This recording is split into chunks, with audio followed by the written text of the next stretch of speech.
The Architecture of the Mind, Self-Awareness and the Foundation of Clear Thinking. Walk through any crowded city on Earth, Mumbai, São Paulo, Tokyo, Lagos, London, and if you watch carefully, you will notice the same pattern unfolding in different languages, under different skies, across completely different cultures and circumstances. Some people navigate life with a magnetic sense of clarity. When crisis arrives, they do not freeze. They think, they assess, they adapt, they move. Others, standing in the exact same situation with access to the same information and the same resources, are paralyzed. They react before they reflect. They decide before they understand. They speak before they listen. And the gap between these two groups only widens with time. The difference between these two kinds of people is rarely intelligence in any narrow sense. It is rarely education, financial background, or even experience alone. The real dividing line, the one that quietly shapes careers, determines the quality of relationships, and ultimately defines the arc of an entire human life, is something far less visible and far more profound: the quality of their thinking. We live in an era of extraordinary information abundance. Data flows freely. Opinions multiply faster than anyone can consume them. The world's accumulated knowledge is accessible from a rectangle of glass in your pocket. And yet, for all this availability, genuinely clear, rigorous, disciplined thinking has never been rarer. We are awash in data and starved of wisdom. We have instant access to the answers of the world, but we struggle more than ever to ask the right questions and to interrogate the answers we receive. Critical thinking is the skill that bridges that gap, and it is a skill that can be learned, developed, refined, and deepened at any age, at any stage of life, by anyone willing to do the work. When most people hear the phrase critical thinking, they imagine someone in a lecture hall dissecting philosophical arguments with a kind of cold, clinical detachment. They picture someone who is argumentative, perpetually skeptical, never satisfied, always poking holes. That image is not just incomplete, it is actively misleading. Critical thinking is not about being contrarian. It is not about finding fault, winning arguments, or performing analytical sophistication. It is the disciplined, intentional practice of analyzing information, questioning assumptions, evaluating evidence honestly, and arriving at conclusions that are earned, not inherited from authority, not assumed from habit, not selected for emotional convenience. A researcher in Singapore, who spent years studying how doctors make diagnostic decisions, described it this way: "Before I developed real critical thinking skills, I was operating mostly on autopilot. I trusted the loudest voice, the most confident person, the most familiar framework. I thought I was reasoning. I was actually just rationalizing, constructing justifications for conclusions I had already reached emotionally.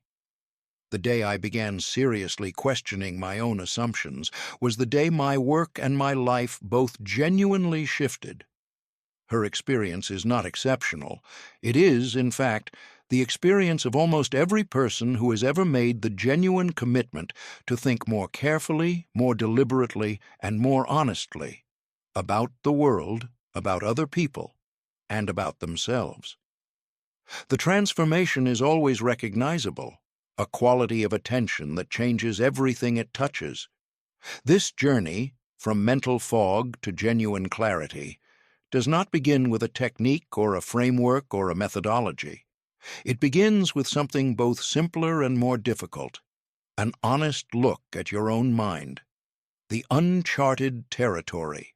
Within the human mind is, in many ways, the most sophisticated information processing system that has ever existed. Philosophers, neuroscientists, cognitive psychologists, evolutionary biologists, and poets across centuries have tried to map its inner workings. Ancient Greek thinkers built elaborate theories of reason. Enlightenment philosophers constructed grand systems of epistemology. Modern neuroscience has produced extraordinary images of neural activity. And yet, for most of us, our own minds remain largely terra incognita, unexplored, unmapped, and deeply consequential. We act, we feel, we judge, we choose, but we rarely pause to ask, why? What is actually driving this reaction?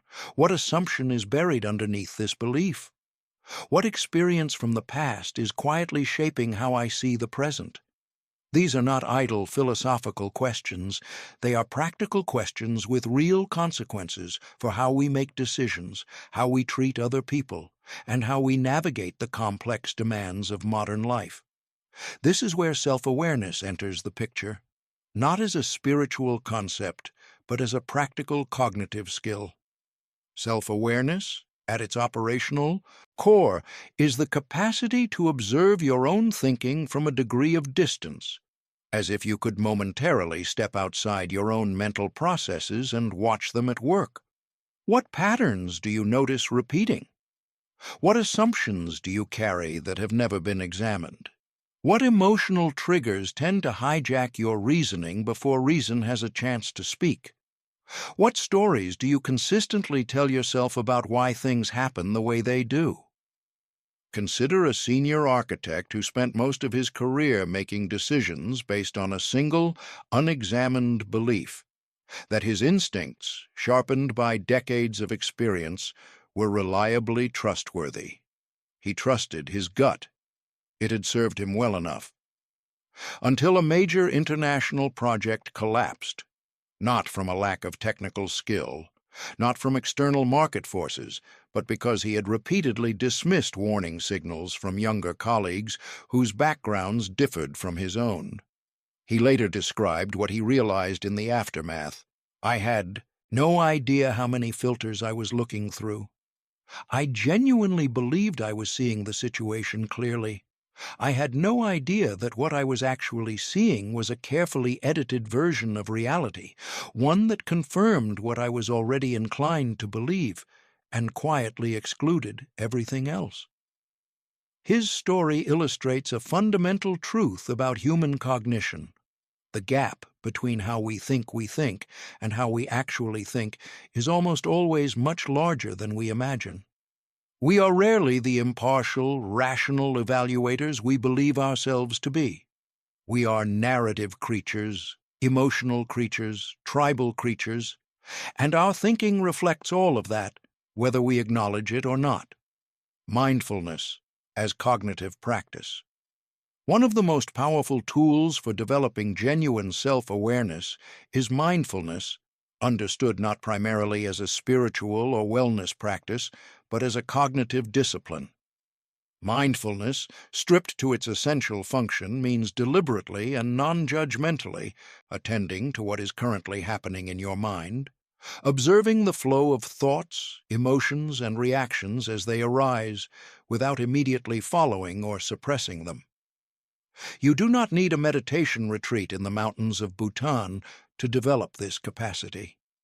A few deliberate minutes each day, sitting quietly, observing the movement of your thoughts as if watching clouds drift across an open sky, can begin to fundamentally change your relationship to your own mental processes. What most people discover when they first attempt this practice is genuinely surprising. The mind is far more restless, more scattered, more repetitive, and more reactive than they had imagined. The same anxieties surface and resurface, the same judgments replay, the same narratives about who you are, who other people are, what the world owes you, and what it threatens to take, run on a kind of internal loop. This is not evidence of dysfunction. This is simply what an unobserved mind looks like. Most people have simply never stopped long enough to notice. The practical value of mindfulness lies not in quieting the mind, it rarely fully does, but in introducing a space between stimulus and response. Between the moment something happens and the moment you react, consistent mindfulness practice creates a pause. At first, that pause is tiny, almost imperceptible. With practice, it grows, and in that growing pause lives the most important word in cognitive development: choice. A software developer working in Vancouver described what changed after 6 months of daily 10-minute mindfulness practice. Before, I used to get a challenging email from a difficult client, feel my chest tighten immediately, and start typing a defensive response before I had even finished reading. After practicing mindfulness consistently, I found I could feel the emotional reaction without being dragged by it. I could read the message twice. I could think before I wrote. The quality of my reasoning and my relationships improved measurably. The Thinking Journal, externalizing the internal. A second essential practice for building self-awareness is keeping what might be called a thinking journal, distinct from a conventional diary. The goal is not to record events, but to capture your mental responses to events. Not what happened, but what you thought about what happened. Not the decision you made, but the reasoning process that produced it. Not the emotion you felt, but the interpretation of events that generated the emotion. When you write this material down consistently and review it regularly, something structurally important happens. Patterns become visible. You begin to notice that you consistently underestimate how long tasks require, or that you consistently catastrophize when projects face setbacks, or that you tend to accept the conclusions of a particular person without subjecting them to the same scrutiny you apply to others, or that your decision-making degrades markedly when you are fatigued or emotionally activated. None of this is visible while it is happening. Patterns require perspective and distance to become legible. Writing creates that perspective and distance. The journal becomes a mirror that shows you what your internal experience actually looks like over time. And that view is both humbling and enormously useful. A strategy consultant working across multiple continents described keeping this kind of journal for a year. I found 3 consistent error patterns I had been completely unaware of. I gave disproportionate weight to the most recent information I encountered, regardless of its quality. I avoided decisions that required confronting genuine uncertainty, preferring to gather more data indefinitely. And I was systematically over-optimistic about projects I had invested emotionally in. None of this was obvious from inside my experience. The journal made the invisible visible. Making invisible. Patterns visible is the entire purpose, because you cannot correct what you cannot see, and you cannot see what you have never looked at carefully. Cognitive biases, the systematic errors. Your mind makes. Every human brain comes preloaded with cognitive biases, systematic patterns of thinking that deviate from rationality in predictable ways. These are not random errors. They are the structured side effects of mental shortcuts that evolved to help us make fast decisions in simpler environments. In our current world, where decisions are complex, where the consequences of errors compound over time, and where sophisticated actors have every incentive to exploit predictable irrationality, many of these shortcuts create serious problems. The most pervasive is confirmation bias, the deeply rooted tendency to seek out, prefer, and more easily remember information that confirms what we already believe, while unconsciously discounting, ignoring, or forgetting information that challenges us. This bias operates across every domain: politics, relationships, business, science, medicine, with remarkable consistency. Imagine a business owner whose company is losing market share. She is convinced the cause is a temporary economic downturn that will reverse in the next quarter. With confirmation bias operating at full power, she will notice and remember every economic report that suggests a recovery is coming. She will discount or dismiss the customer feedback suggesting product quality has declined. She will explain away the retention data showing key customers moving to competitors. The bias does not feel like selective perception from the inside. It feels like reasonable judgment. That is precisely what makes it so powerful and so dangerous. The anchoring effect produces a different but equally consequential distortion, the tendency to give disproportionate and often irrational weight to the first piece of information encountered on any subject. This initial anchor, regardless of its accuracy or relevance, becomes the reference point against which all subsequent information is evaluated. Negotiators are taught to make the first offer because whoever establishes the anchor gains an asymmetric advantage in the discussion that follows. Real estate agents know that the first price mentioned in a property discussion shapes every subsequent judgment about value. Employers who reveal salary ranges early in interviews anchor candidates' expectations in ways that affect negotiation outcomes for years. The anchoring effect is not limited to explicit numerical information. The first description you hear of a new colleague shapes how you interpret their subsequent behavior. The first framing of a political issue influences how you evaluate all subsequent arguments about it. Anchors are everywhere, and they are almost never neutral. A third fundamental bias is the availability heuristic, the tendency to judge the probability or frequency of events by how easily examples come to mind.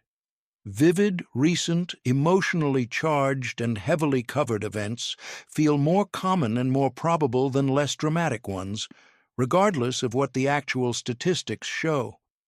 In the weeks following intensive media coverage of a commercial aviation accident, air travel bookings typically decline significantly as people perceive flying as suddenly more dangerous.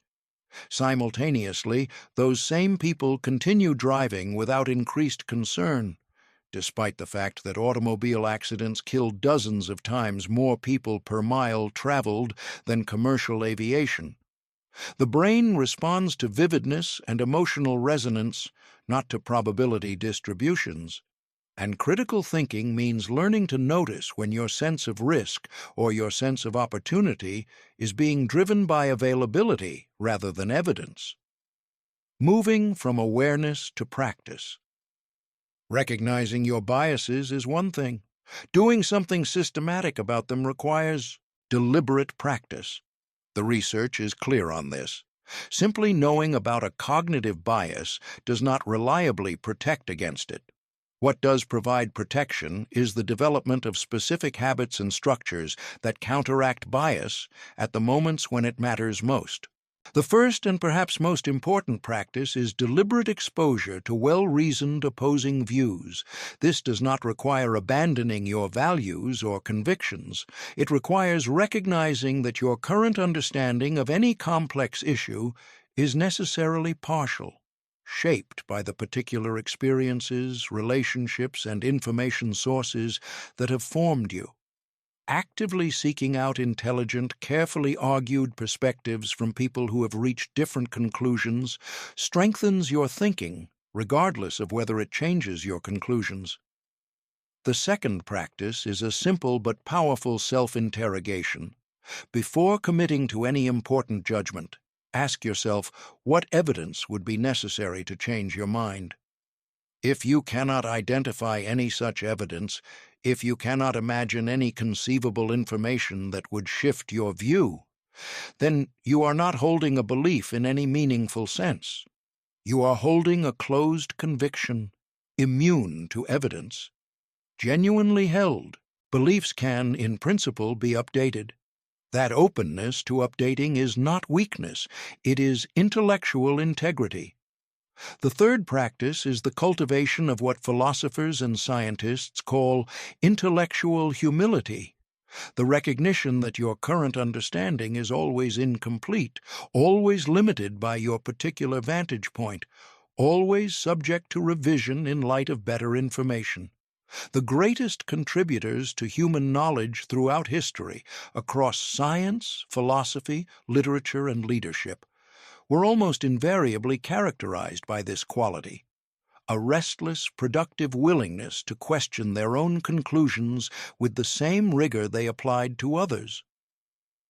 Self-awareness is not merely a starting point for critical thinking, it is its permanent foundation. Without it, every other skill remains limited, built on a substrate of unexamined assumptions and invisible errors. With it, you gain the one thing that makes everything else possible: the capacity to see your own mind at work and to choose consciously how to direct it. The journey begins here, in this honest and productive difficulty of knowing yourself. Everything that follows depends on the quality of this beginning. The compass and the map, logical reasoning and evidence-based thinking. In 1847, a Hungarian physician named Ignaz Semmelweis, working in a Vienna maternity hospital, noticed something statistically undeniable and deeply troubling. Women giving birth in the ward staffed by medical doctors had dramatically higher mortality rates from childbed fever than women in the ward staffed only by midwives. The difference in death rates was not marginal. In some months, it was fivefold. Semmelweis investigated relentlessly. He noticed that the doctors also performed cadaver dissections in the mornings before making their rounds in the maternity ward. He proposed that invisible, cadaverous particles from the corpses were being transferred to patients on the physician's unwashed hands. He implemented mandatory hand-washing with chlorinated lime solution in his ward. Death rates plummeted almost immediately to below 1%. The medical establishment rejected him, ridiculed him, and eventually drove him from his position. He died in a psychiatric institution, still largely dismissed by the profession he had tried to protect. His tragedy was not a failure of evidence. The evidence was powerful, consistent, and reproducible. His tragedy was a failure of the surrounding system, professional, cognitive, and emotional, to honestly evaluate that evidence. Accepting Semmelweis's conclusion would have required doctors to confront the possibility that they themselves had been killing the patients they were trying to save. That implication was psychologically intolerable, and so the conclusion was rejected, and patients continued to die by the thousands. The Semmelweis story is not a historical curiosity. In every organization, in every community, in every individual mind, the same dynamic operates. Conclusions that are threatening or uncomfortable are evaluated with a different standard than conclusions that are convenient. Logical structure and empirical evidence are necessary but not sufficient. They must be received by a mind that is committed to following them honestly, even when the destination is unwelcome. That commitment is what this section is about. The architecture of logical reasoning. Logical reasoning is the process of moving from premises, statements you accept as given or have established through evidence, toward conclusions through chains of valid inference. Done well, it produces conclusions that are genuinely earned. Not assumed, not politically convenient, not emotionally comfortable, but entailed by the information you have and the logical relationships between them. The classical form is deductive reasoning, which moves from general principles to specific conclusions. If all mammals are warm-blooded and a beluga whale is a mammal, then a beluga whale is warm-blooded. The conclusion follows necessarily from the premises. Provided the premises are true and the logical structure is valid, the conclusion cannot be false. But life rarely offers us the clean, certain premises that pure deductive reasoning requires. More commonly, we reason inductively, moving from specific observations to probable general conclusions. Every morning for 50 years, the sun has risen. Therefore, it will probably rise tomorrow. Every previous experiment of this type has produced result X. Therefore, the next experiment will probably produce result X. Inductive conclusions are probabilistic, not certain, which means they are always subject to revision by new evidence. Understanding this distinction is more than philosophical. It has direct practical consequences. When you treat an inductive conclusion, however strong the track record supporting it, as if it were deductive certainty, you stop building contingency plans. You stop paying attention to early warning signals that the pattern might be changing. You stop questioning whether the conditions that made the pattern reliable in the past still obtain. The history of finance provides regular, costly illustrations. Investment strategies that have delivered strong returns for a decade produce the certainty-flavored conviction that they will deliver strong returns forever. That conviction, when widely shared, becomes self-reinforcing, right up until it doesn't. The landscape of logical fallacies. Between valid reasoning and flawed reasoning lies a treacherous terrain populated by logical fallacies, arguments that feel compelling because of their structure or emotional force, but are fundamentally broken in ways that make their conclusions unreliable. Learning to recognize common fallacies is not merely an intellectual exercise. In a world where you are the target of deliberate persuasion every day, in politics, in advertising, in negotiation, in social media, the ability to identify fallacious reasoning is a fundamental protective skill.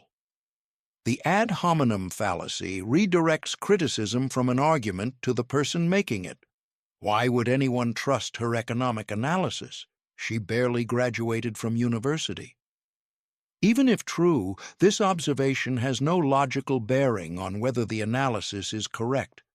Arguments must be evaluated on their own merits. Attacking the source of an argument is a way of avoiding the argument. The false dilemma presents a situation as if only two possibilities exist, when in reality there is a spectrum of options. Either you support this regulation, or you support corporate exploitation of workers. This binary framing is almost always false. There are typically many positions between the two poles presented. The false dilemma forces a choice you haven't actually been asked to make. The slippery slope fallacy asserts that one event will inevitably set off a cascade of increasingly extreme consequences, but without providing evidence that the chain of causation is actually inevitable. The slope must be demonstrated, not merely imagined. The appeal to authority substitutes the reputation of a source for the quality of evidence. Not all expert opinion is equally reliable. Experts can be wrong, can have conflicts of interest, can be operating at the edges of their actual expertise. Authority is evidence, but it is not conclusive evidence. Post hoc ergo propter hoc. After this, therefore because of this, is the confusion of sequence for causation. A CEO introduces a new management philosophy. The company's performance improves over the following 2 years. Therefore, the philosophy caused the improvement? Not necessarily. Many other variables also changed. The timing of events is not sufficient evidence of causal relationship. These fallacies appear in the reasoning of intelligent, educated people every day, including, inevitably, in your own reasoning on occasion. The goal is not perfect immunity, which is unattainable. The goal is the habit of pausing to ask, what is the actual logical structure of this argument? Does the conclusion genuinely follow from the premises? Evidence-based thinking. Grounding conclusions in reality. Logical structure, necessary as it is, cannot carry conclusions beyond the quality of the premises it starts from. An argument can be perfectly valid, every logical step correctly executed, and still be completely wrong because the premises are false. This is why evidence-based thinking must complement logical reasoning. Evidence-based thinking means building your conclusions on information that has been gathered carefully, verified rigorously, and evaluated honestly. and remaining genuinely willing to revise those conclusions when better information arrives. The first challenge is evaluating sources. Not all sources of information are equal, and the differences between them are consequential. A meta-analysis of multiple randomized controlled trials, conducted by independent researchers with transparent methodology, sits at a fundamentally different epistemic level than a personal testimonial, a single case study, or an article on a website with no identified authorship and no cited sources.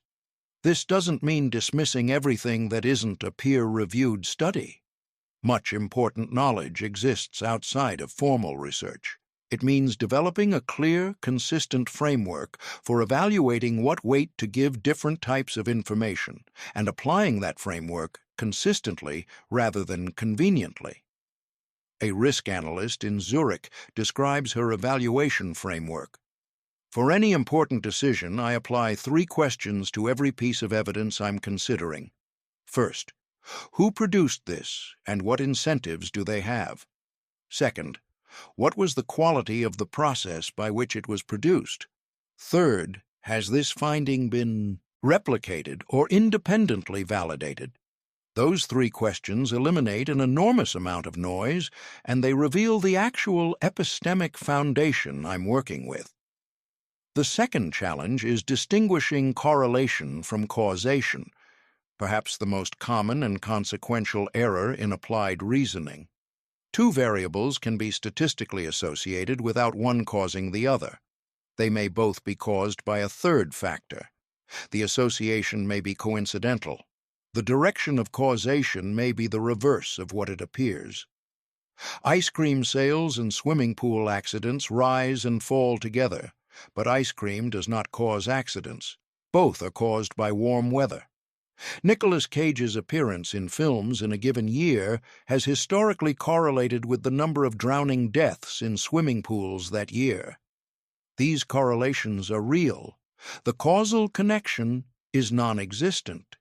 In medicine, in policy, in business, and in personal life, confusing correlation with causation leads to interventions that address symptoms rather than causes, policies that fail because they target the wrong variable, and decisions that feel rational but are built on a structurally flawed foundation. 3. Essential cognitive postures. Beyond technique and methodology, evidence-based critical thinking requires the cultivation of specific orientations toward knowledge, ways of holding beliefs and engaging with information that make better thinking structurally possible. The first is genuine curiosity, not the passive appreciation of interesting facts, but the active, restless drive to understand more deeply, to question more rigorously, to follow an inquiry wherever it leads, rather than only as far as is comfortable. A documentary filmmaker describes the practice. I try to notice the moment when I feel like I understand something fully, because that feeling is almost always a warning sign. It usually means I've stopped looking. The most interesting material is almost always in the questions I haven't asked yet. The second is authentic open-mindedness, a genuine willingness to update your beliefs based on evidence, even when the update is uncomfortable or socially costly. This is not the same as radical skepticism, which refuses to commit to any position. Open-mindedness means holding your current beliefs with appropriate confidence, strong when the evidence is strong, weaker when it isn't, and revising them honestly when new evidence warrants. The test is whether you can specify, in advance, what evidence would change your mind. The third is intellectual humility, the frank, practical acknowledgement that you are almost certainly wrong about something important right now, and that you can't be entirely sure which thing it is. This is not self-deprecating. It is epistemically accurate. Given the limitations of any individual's knowledge, experience, and cognitive processes, perfect correctness is impossible. Intellectual humility is not weakness. It is the realistic appraisal of the conditions under which all human knowing operates. Building the evidence-based habit. There is a wide gap between understanding these principles intellectually and actually living them. Bridging that gap requires the development of specific, repeatable practices. The daily evidence audit is a starting point. When you encounter a significant claim, in any medium, from any source, take a moment to identify explicitly what type of evidence is being offered. Is it a personal anecdote, a correlation study, an experimental result, expert opinion, demographic data? Simply naming the type of evidence you are dealing with creates enough distance from it to begin evaluating it rather than automatically accepting or rejecting it on the basis of whether it confirms your existing views. The opposite sources practice builds open-mindedness systematically. Once a week, deliberately engage with a rigorous, well-reasoned presentation of a position you currently disagree with or resist. The goal is not conversion, it is understanding. Specifically, the goal is to be able to articulate the strongest version of the opposing argument. If you can't do that, you don't yet understand the debate. The belief revision log builds the psychological infrastructure for intellectual humility. Keep a simple, private record of beliefs you have updated, noting what you previously believed, what evidence or argument changed your mind, and what you now believe. This practice normalizes belief revision, transforming it from a psychologically threatening experience into a routine demonstration of your own intellectual integrity. Logical reasoning is your compass. It orients you toward truth even when the terrain is unfamiliar and the signals are weak. Evidence-based thinking is your map. It tells you what is actually in front of you rather than what your assumptions expect to find. Together, they give you the rarest and most valuable navigational capability in the modern world, the ability to find your way toward what is true rather than toward what is comfortable. The hidden architects, deeper biases, and the mastery of problem-solving, imagine that you are playing chess against one of the world's great players. You have studied the game. You know openings and defenses, middle game patterns, and end game techniques. You sit down at the board with justified confidence. But 30 moves in, you suddenly realize something startling. There are pieces on the board that you have been looking at all game without actually seeing, not because they were hidden, they were in plain sight, but because your attention had been shaped by your expectations, and your expectations had been shaped by patterns of play that didn't quite apply to this opponent, this game, this moment. This is not a metaphor about chess. It is a description of how most of us navigate most of our lives. The cognitive biases we have already examined. Confirmation bias, anchoring, the availability heuristic, are the most studied and widely known. But they are far from the only systematic distortions shaping your thinking. There is an entire architecture of invisible influence operating in every decision you make, in every judgment you form, in every perception you hold. Understanding this architecture is not about becoming paralyzed with self-doubt. It is about becoming genuinely free. The full roster of invisible influences. The status quo bias is the tendency to prefer the current state of affairs over any change, even when change would be objectively superior. This bias operates particularly powerfully in institutional settings where the weight of existing procedures, relationships, and investments makes deviation feel risky, even when continuity is demonstrably failing. A manufacturing company in northern Germany had been using the same supplier network for 2 decades. Market conditions had changed dramatically. Newer suppliers offered substantially better terms, faster delivery, and more sustainable practices. But the relationships, the contracts, the familiarity, all of it exerted a gravitational pull that made change feel dangerous, even when staying the same was the actual risk. The status quo bias. keeps organizations comfortable while making them obsolete. The sunk cost fallacy compels people to continue investing in failing courses of action because of what has already been spent: money, time, emotion, reputation, even when further investment makes no rational sense.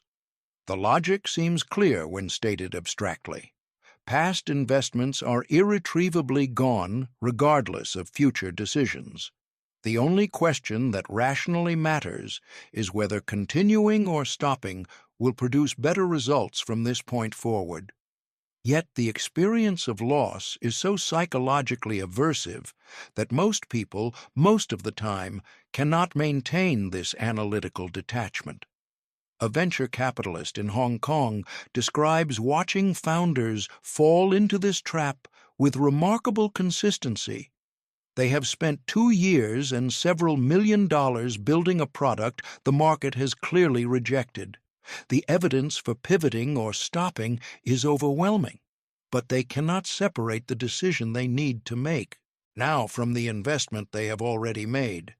Their identity has merged with the project. Admitting the project has failed feels like admitting personal failure.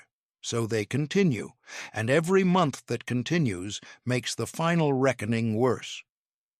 The hindsight bias systematically distorts our relationship to the past by making completed events feel far more predictable than they actually were at the time. I knew that policy would fail.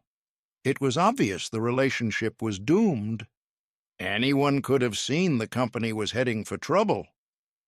Almost always these retrospective certainties are confabulated, reconstructed after the fact to create a false sense of prescience. This matters practically because of how we learn from experience. If we convince ourselves that outcomes were obvious in advance, we learn the wrong lessons. We attribute success to insight and failure to oversight, when both were, in reality, outcomes of genuinely uncertain processes in which different decisions could plausibly have produced different results. The hindsight bias prevents us from honestly confronting the actual role of uncertainty in human affairs, and therefore prevents us from genuinely improving our ability to navigate it. The Dunning-Kruger effect describes the pattern in which people with limited knowledge or skill in a domain significantly overestimate their competence, while people with extensive knowledge tend to underestimate it. The people who know the least are, by definition, not equipped to recognize the limits of their own knowledge. The people who know the most are most aware of everything they still don't understand. This has important practical implications for how we interpret confidence. Confident assertion is not reliable evidence of competence. In many situations, it is precisely the reverse. The most useful signal of genuine expertise is often a combination of clear articulation and honest acknowledgement of limitations and uncertainties. Breaking free. Practical strategies for bias reduction. The research literature is consistent on one critical point. Simply knowing about cognitive biases does not protect against them. The biases operate at levels of cognitive processing that precede conscious reflection. What does provide meaningful protection is the development of deliberate structures and habits that intercept bias at the moments when it would otherwise operate unchallenged. The pre-mortem analysis, developed by psychologist Gary Klein, is one of the most effective and underused tools available. Before committing to a major decision or plan, project yourself mentally 1 year into the future and imagine the project has failed completely. Now ask, what specifically went wrong? This exercise generates critical, contrarian thinking at precisely the moment when optimism bias, the well-documented tendency to overestimate the probability of positive outcomes, is most powerfully suppressing it. The pre-mortem surfaces failure modes and risks that forward-looking analysis systematically misses. Structured decision-making, the practice of explicitly listing options, criteria, and their weightings before evaluating alternatives, reduces the surface area available for biases to operate. When your criteria are written down before you evaluate options, it is harder to unconsciously adjust them to favor the option you already prefer. When your reasoning is documented, it can be reviewed, challenged, and held accountable in ways that entirely internal reasoning cannot. The red team approach assigns a person or group the explicit role of challenging a proposed decision or strategy. Military and intelligence organizations use red teams routinely to simulate adversarial thinking. The most effective use of this technique treats the red team not as an obstacle, but as a gift, the best available substitute for the market, the adversary, or the unforeseen circumstance that will eventually test your strategy in the real world. The steelman technique, the deliberate construction of the strongest possible version of an opposing argument, is the single most effective antidote to the strawman fallacy. Before you critique a position, build the best possible version of it. This serves two purposes simultaneously. It ensures you are engaging with the actual argument rather than a weakened caricature, and it forces you to take seriously the possibility that the opposing view contains insights your current position lacks. The art and science of problem solving. All of the foregoing, self-awareness, bias recognition, logical and evidence-based reasoning, serves a single overarching purpose: helping you solve problems better. This is where critical thinking earns its practical value in the complex, messy, high-stakes situations that life continuously presents. The first and most consistently underestimated principle of effective problem-solving is this: the problem you initially perceive is rarely the actual problem. A hospital in Toronto had been experiencing persistent, costly delays in emergency patient processing. The initial diagnosis, endorsed by administrators, senior physicians, and process consultants, was a staffing shortage. The solution was to hire additional nurses and expand the clinical team. After 6 months and significant expense, delays persisted virtually unchanged. A second investigation, this time beginning without predetermined conclusions, revealed the actual source. The documentation system required clinical staff to re-enter patient information that had already been captured at the point of intake. The bottleneck was not human resources, it was information architecture. The solution was a software redesign, not a hiring campaign. The problem had been solved incorrectly, at great cost, because it had been diagnosed incorrectly. Problem decomposition, the systematic practice of breaking large, complex problems into their component parts, is the most reliable safeguard against this kind of diagnostic error. When you are forced to specify exactly which component of a complex system is actually generating the symptom you are observing, you dramatically reduce the probability of treating a symptom as a root cause. The brainstorming discipline. The second principle of effective problem solving is exhaustive option generation before any evaluation begins. The brain's default tendency is to move rapidly from problem identification to solution assessment, evaluating the first plausible solution that presents itself before generating alternatives. This efficiency is purchased at a significant cost in solution quality. Effective brainstorming requires the explicit separation of generation from evaluation, enforced by rule. During the generation phase, no idea is criticized, dismissed, or even gently raised eyebrow questioned. Everything goes in, the impractical, the expensive, the logistically absurd, the politically sensitive. All of it belongs in the initial pool. This principle sounds straightforward. It is genuinely difficult to implement in social contexts where judgment and status are always present. An urban planning team working in Barcelona discovered this firsthand when they were charged with reducing chronic traffic congestion in a central commercial district. Their first 3 hours of brainstorming produced only variations on a single theme: more road capacity. Only when the team leader explicitly announced a 15-minute round of impossible ideas did a junior team member propose reversing the direction of a major one-way corridor. Traffic engineers in the room said it was backwards. They modeled it computationally. It reduced congestion in the affected area by 28%.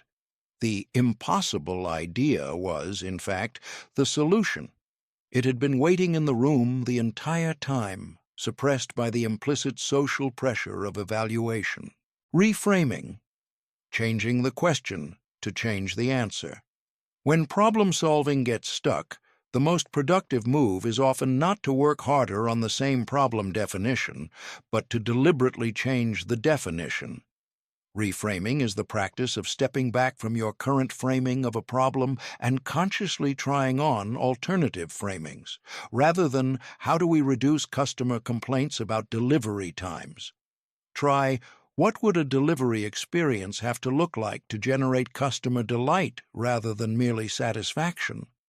Rather than how do we motivate our team to work harder, try, what are we currently doing that is actively demotivating them? The questions you ask do not merely reflect your problem definition, they shape the solution space you can see.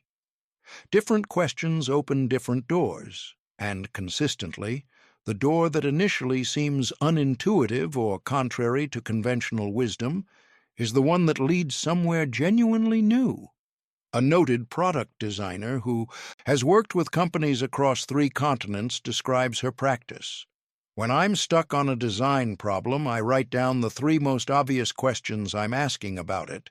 Then I deliberately ask the opposite question for each. The opposite question is almost always uncomfortable, and it often reveals an assumption I was making unconsciously that was constraining the solution space. Group problem solving and the groupthink trap. Individual problem solving is challenging enough. Group problem solving adds the additional complexity of social dynamics that can systematically suppress the quality of thinking. The phenomenon of groupthink has been documented across domains from national security decision-making to corporate governance to scientific research communities. In highly cohesive groups, the desire for consensus and harmony progressively overwhelms honest critical evaluation. Dissenting voices self-censor. The illusion of unanimity grows. Warning signs that any individual member would notice in private reasoning go unvoiced because raising them feels like a challenge to the group's identity and momentum. The remedies are not complicated, but they require deliberate implementation. Anonymous pre-vote polling before open discussion prevents early voices from anchoring the group's thinking. Assigned devil's advocate roles formalize the expression of dissent, separating it from personal opposition. Sequential rather than simultaneous sharing of views reduces the conformity pressure that drives toward premature consensus. The best performing teams, in emergency medicine, in aviation safety, in intelligence analysis, in elite engineering, are not characterized by harmony. They are characterized by structured, disciplined honesty. The goal is not conflict for its own sake. The goal is the full and accurate representation of what is actually known and uncertain by everyone in the room. The moment of choice, decision-making, and the architecture of mental resilience. Every life is, when examined closely, a sequence of choices. Most of them are made so quickly, so automatically, so far below the threshold of conscious deliberation that they do not feel like choices at all. But they are. And their cumulative effect, over months, years, and decades, is nothing less than the shape of your life. This section addresses two of the most practically important dimensions of applied critical thinking: how to make better decisions under uncertainty and pressure, and how to build the mental resilience that allows clear thinking to continue functioning even when circumstances are genuinely difficult. The decision architecture. The first and most consistently violated principle of effective decision-making is also the simplest. Define the decision precisely before beginning to evaluate options. In practice, people routinely begin debating alternatives before they have established with clarity what question they are actually trying to answer. A pharmaceutical company spent 3 weeks in heated debate about whether to expand their distribution network before a new member of the team finally interrupted the discussion to ask, "I'm confused. Are we trying to grow revenue or reduce operational costs or improve patient access?" Because the optimal decision is entirely different depending on which objective we're actually optimizing for. The room went quiet.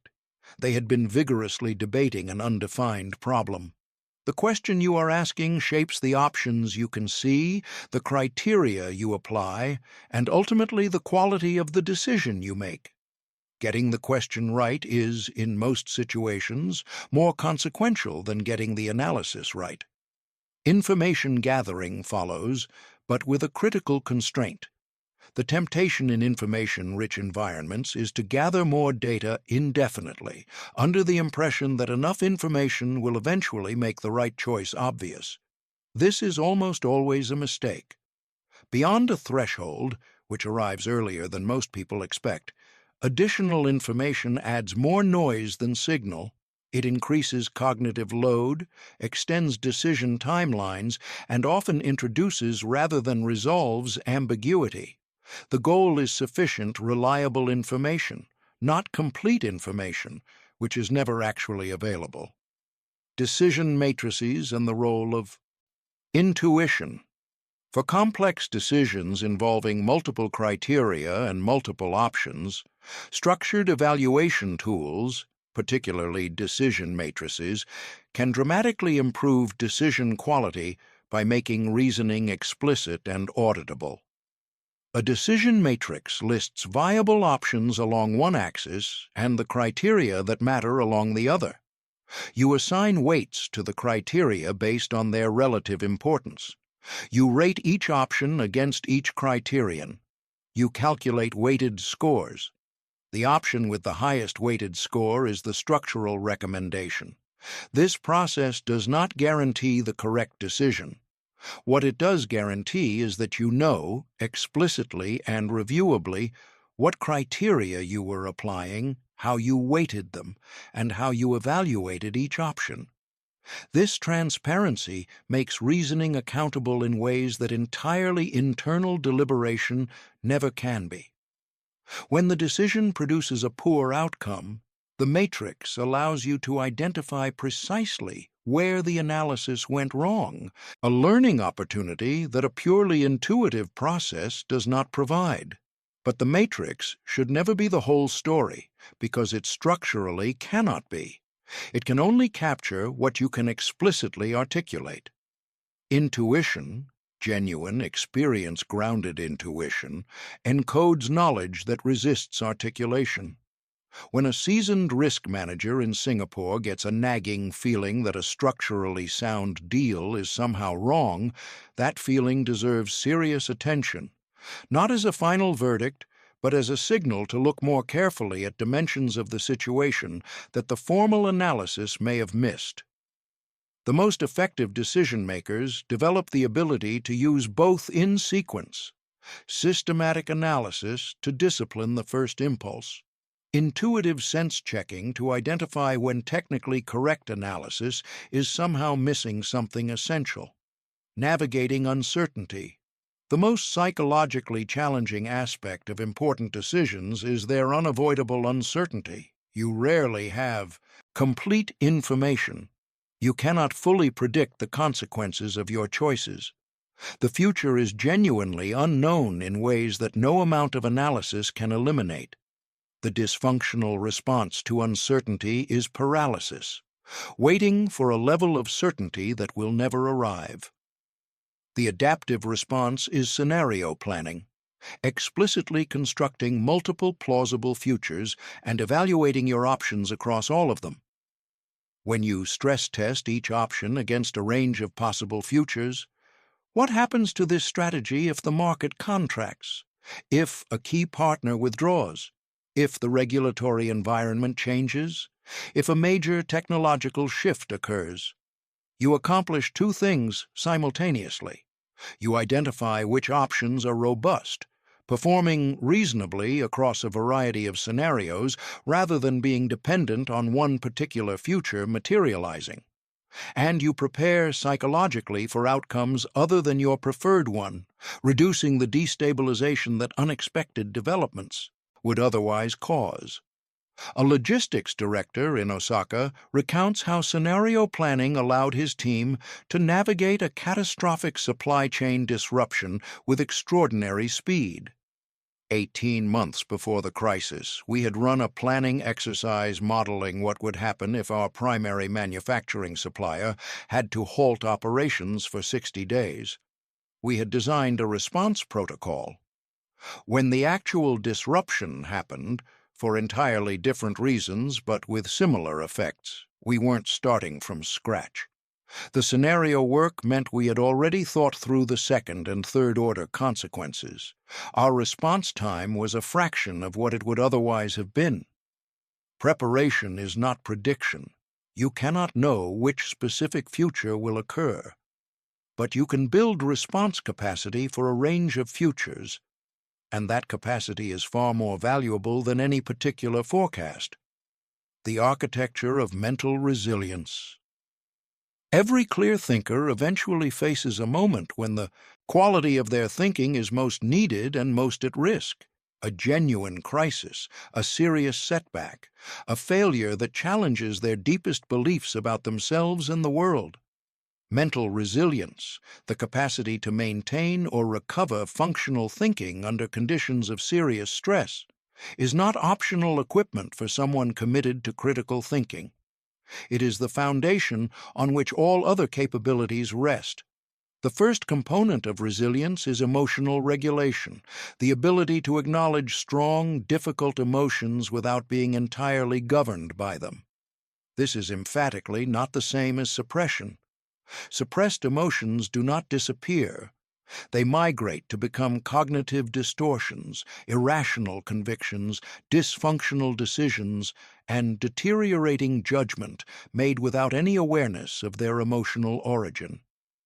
The productive skill is what psychologists call diffusion, the ability to observe an emotion as a current mental event rather than an objective fact about the world. I am experiencing frustration right now is not the same as the situation is genuinely, objectively frustrating in a way that warrants the response I am about to make. The first statement is always true. The second requires evaluation. Viktor Frankl, reflecting on his survival of Nazi concentration camps in his foundational book, Man's Search for Meaning, described the core of this capacity. Between stimulus and response, there is a space. In that space is our power to choose our response. In our response lies our growth and our freedom. Everything in mental resilience begins in that space. Widening it is among the most consequential work any person can do. Growth mindset as the cognitive infrastructure of resilience. Carol Dweck's decades of research on mindset have produced findings that have proven remarkably durable. People who approach their abilities as fixed traits to be protected respond to failure by withdrawing, by avoiding challenges that might expose their limitations, by interpreting difficulty as evidence of inadequacy. People who approach abilities as qualities that can be developed through effort and learning respond to the same challenges by leaning toward them. Difficulty is information about where growth is needed. Failure is feedback about what to adjust. The conclusion, "this didn't work," is entirely distinct from the conclusion, I am not capable of making this work. The connection to critical thinking is direct and profound. A growth mindset makes intellectual humility possible. If your identity is not tied to being correct, you can afford to be wrong. You can update your beliefs in response to evidence without that update threatening your sense of who you are. You can receive criticism without becoming defensive. You can hold positions tentatively with appropriate confidence rather than with ego-protective certainty. Building a growth mindset is not primarily an affirmational exercise. It is a behavioral one. Repeatedly, in small moments, choosing to interpret setbacks as information rather than indictments, and then acting on that interpretation. Practical foundations of resilience. Physical health is more foundational to cognitive resilience than is commonly acknowledged in discussions of mental performance. Sleep quality is perhaps the most consequential variable. The prefrontal cortex, which is responsible for executive function, complex reasoning, emotional regulation, and the suppression of impulsive responses, is exquisitely sensitive to sleep deprivation. A person operating on inadequate sleep is not just tired, they are thinking with a measurably compromised instrument. Managing sleep is not a lifestyle luxury. It is cognitive maintenance. Regular exercise has demonstrated effects on neuroplasticity, stress hormone regulation, and the structural health of the brain regions most involved in higher-order thinking. These effects are not subtle. They are large, consistent, and well documented across decades of research. Moving your body regularly is thinking infrastructure. Social connection is the dimension of resilience most consistently underestimated in individualistic cultures. Chronic loneliness produces measurable increases in the body's stress response, which degrades cognitive performance in exactly the ways that resilience requires you to maintain it. Having trusted people with whom you can process difficulty, genuinely trusted people, not social media contacts, is not a nice-to-have. It is a structural cognitive resource. Finally, cognitive reframing, the practice of deliberately searching for different interpretations of challenging situations, is perhaps the most versatile resilience tool available. The situation does not change, but meaning is constructed, not discovered.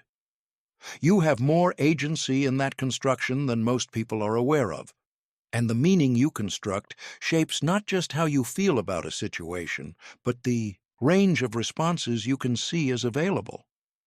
A social entrepreneur in Lagos describes how reframing sustained her through the near collapse of her organization.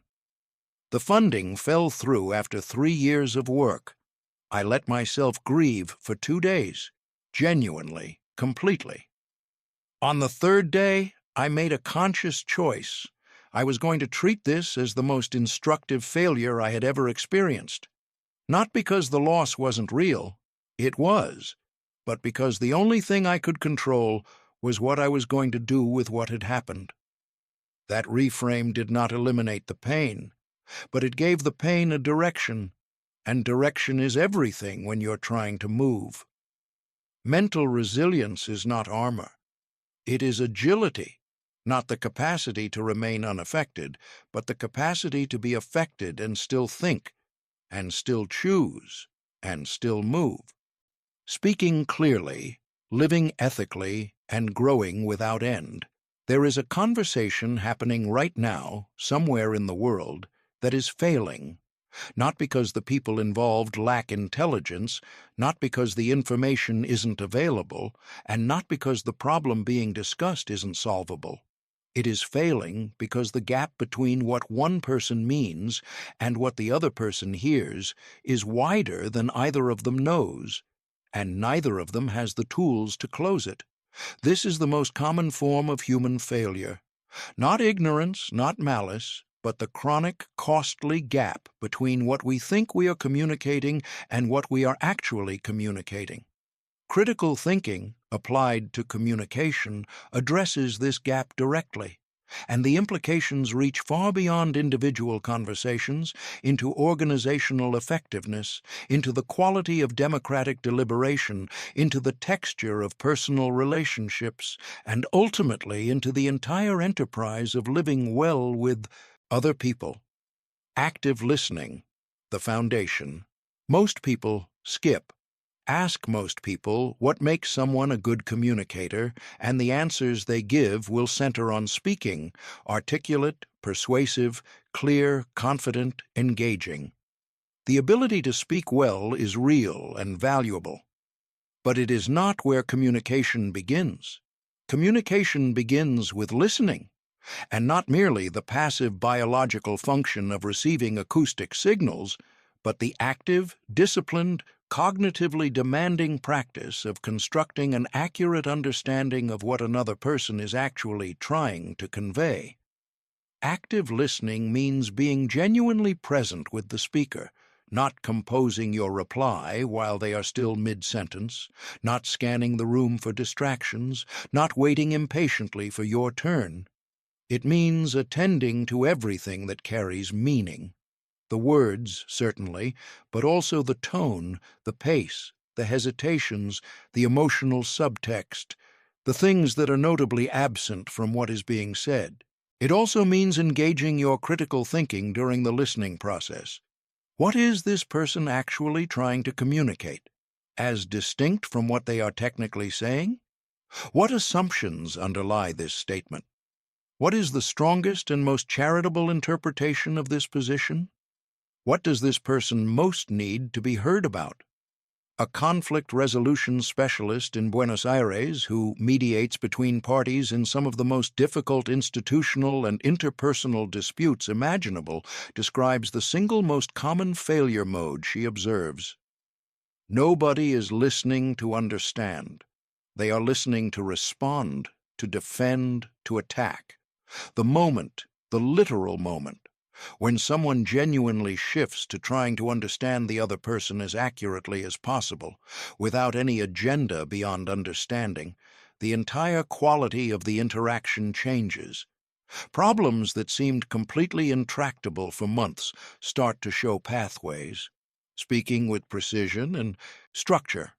Effective expression requires a discipline that most people consistently skip. Deciding exactly what you want to communicate before you begin speaking, not scripting.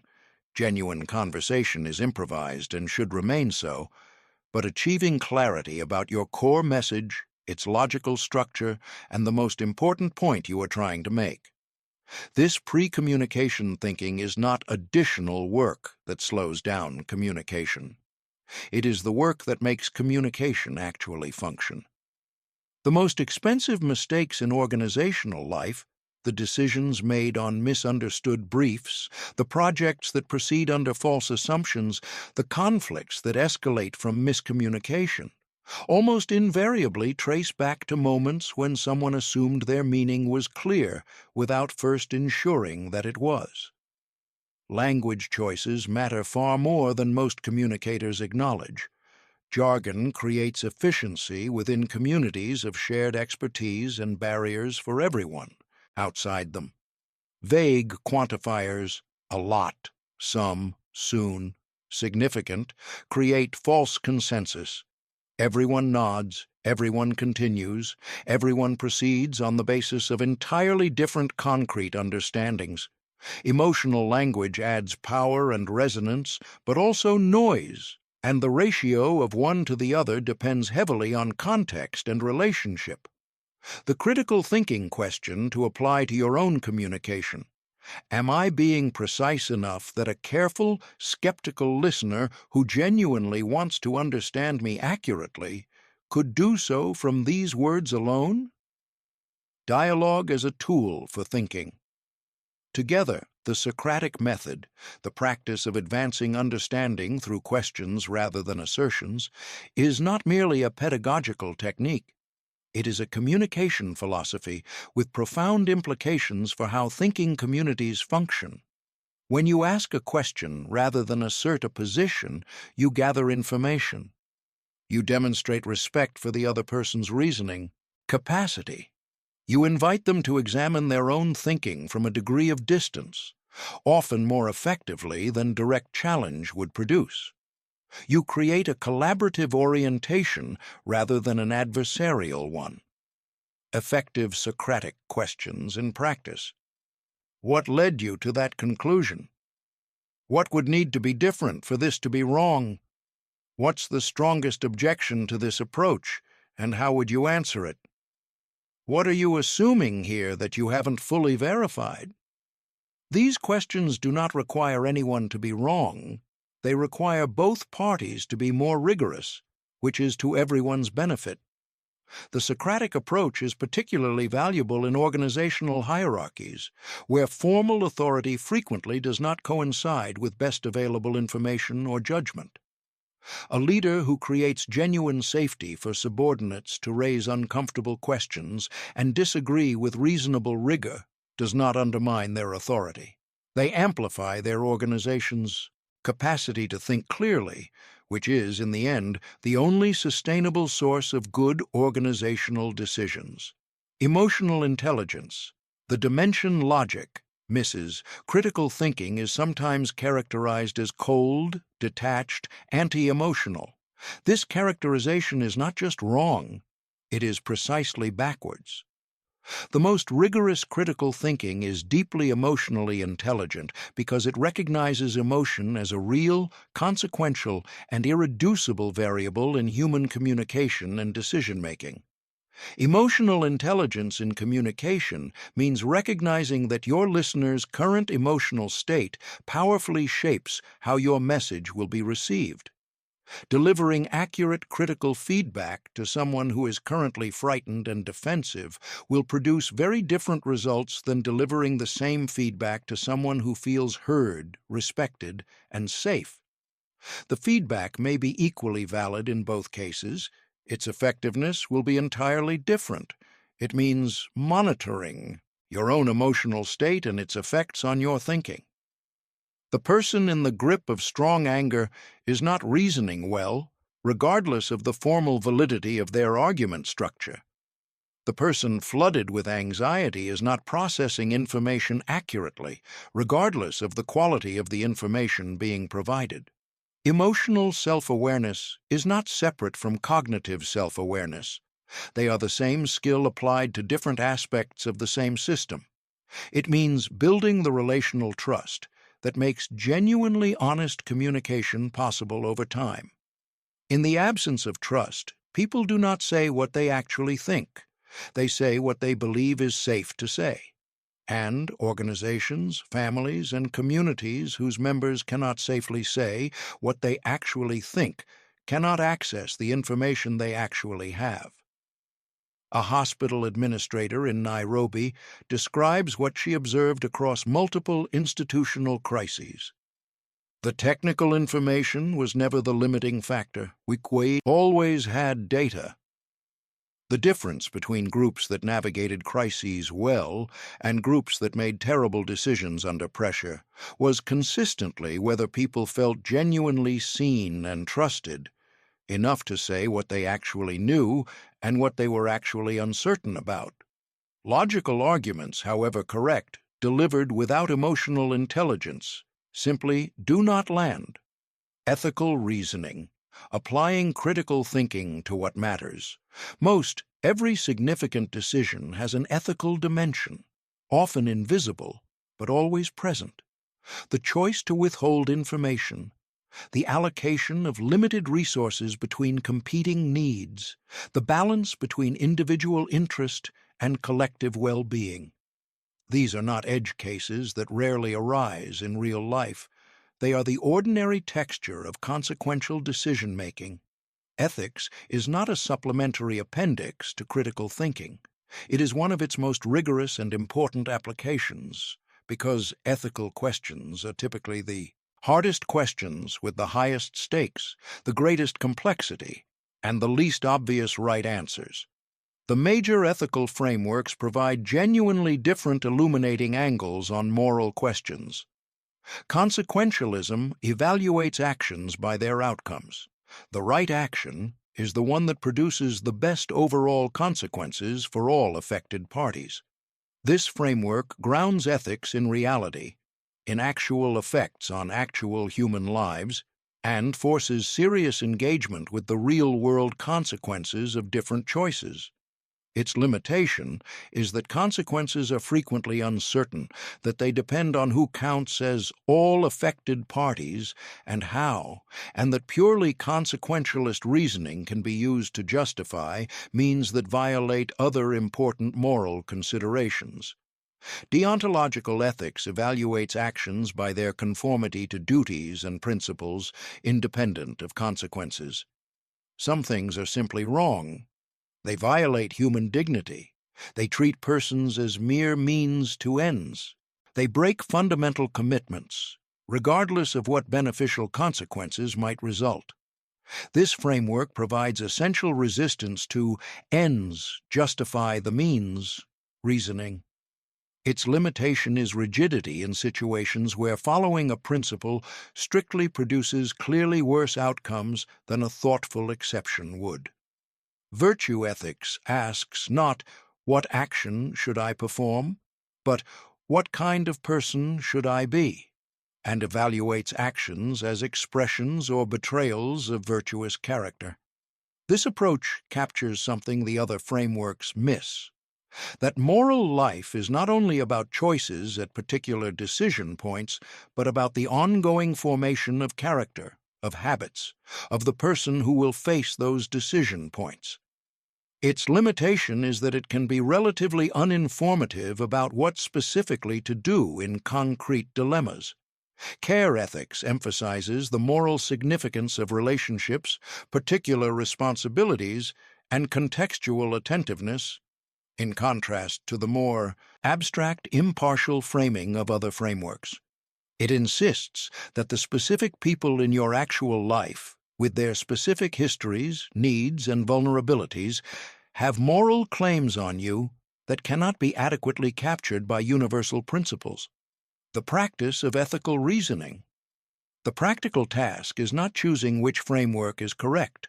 None is comprehensive, but bringing multiple frameworks to bear on situations and attending to where they converge and diverge. Convergence is informative. When consequentialist, deontological, and virtue-based analyses all point in the same direction, that convergence is powerful evidence that the indicated path is the right one. Divergence is equally informative. When frameworks disagree, the disagreement marks the real moral difficulty of the situation and calls for more careful reasoning, not less. A senior official at an international development organization in Geneva describes the ethical deliberation practice her team has developed. For any major resource allocation decision, we ask 3 questions before committing. First, who benefits from this choice and who doesn't? Specifically, not abstractly. Second, what assumptions are we making about the people who don't benefit, and have those assumptions actually been examined? Third, would we be comfortable explaining this decision in full public detail to the people most affected by it? Those 3 questions surface 90% of the ethical issues we need to actually engage with. The third question is particularly powerful. It is an operationalization of what Kant called the categorical imperative in its publicity formulation. Act only on principles you could publicly avow without contradiction. It is the specific test that exposes the gap between what we do and what we would endorse if the reasoning were fully visible. Growing without end. The permanent project. We have covered substantial ground. The cultivation of self-awareness, the disciplines of logical and evidence-based reasoning, the management of cognitive bias, the architecture of effective problem-solving, the skills of clear decision-making, the building of mental resilience, the practice of effective and honest communication, and the rigorous application of ethical reasoning. None of it is finished. None of it can be finished. Critical thinking is not a destination to be arrived at.